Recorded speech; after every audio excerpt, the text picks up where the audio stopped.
Hello everyone, আমি রিমি তোমাদের সাথে চলে এসেছি আমার সারাদিনের কাজকর্ম নিয়ে। তো এর আগের ভিডিওতে অনেকেই কমেন্ট করেছিল যে দিদি ভাই তোমার সারাদিনের কাজকর্মের একটা ব্লগ দেখতে চাই। তো তাদের জন্যই বলছি কথাটা। আসলে কি বলো তো, আমার যেহেতু কাজ প্লাস ভিডিওটা একাই করতে হয়, তো তার জন্য না সময় হয়ে ওঠে না সমস্ত ভিডিও ক্লিপ নেওয়ার। তবুও আমি চেষ্টা করেছি যতটুকু পেরেছি। আসলে দেখো, এদিন আমার খুবই তাড়া ছিল, যেহেতু অফিস ছিল প্লাস মার একাদশী ছিল, তাই মা রান্না করবে না আজকে।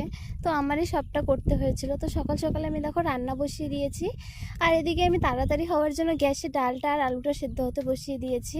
আর আজকে আমার এতটাই তাড়া ছিল, তাই বেশি কিছু রান্নাও করিনি, ডাল আর ডিমের কারি করেছিলাম শুধু, যেহেতু সময় অনেকটাই কম ছিল।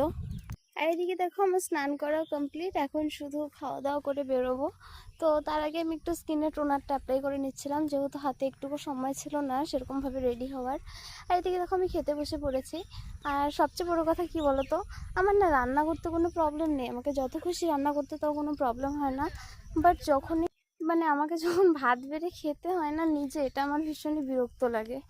আর তারপর দেখো আমি রেডি হয়ে বেরিয়ে পড়েছি যাওয়ার জন্য। আর কোনো টোটোও পাচ্ছিলাম না সেই সময়, আমাকে হেঁটে হেঁটেই যেতে হচ্ছিলো। আর কি বলবো, আসলে সময় খারাপ থাকলে এরকমই হয়, একটাও টোটো পাচ্ছিলাম না, অন্যদিন অ্যাভেলেবেল টোটো থাকে। তো যাই হোক, তারপরে অনেক কষ্টে হেঁটে হেঁটে বাজারে এসেছি, তারপরে পেলাম একটা টোটো। তারপর দেখো আমি প্রায় পৌঁছে গেছি অফিসে। আর অফিসে গিয়ে দেখছি সবাই অলরেডি চলে গেছে, আমারই লেট। তো আর কি, তারপর কাজের চাপে আর কোনো ভিডিও ক্লিপ নেওয়াই হয়নি। আর এই হচ্ছে আমার ডেইলি লাইফ। তারপর আর কি, এই তো কাজ করে নিচ্ছিলাম, যেহেতু অনেকটা লেটে গেছি, কাজের চাপ অনেকটাই ছিল। তো এই হচ্ছে আমার ডেইলি লাইফের ভিডিও। যদি ভালো লাগে অবশ্যই ফলো করে পাশে থাকবেন। টাটা।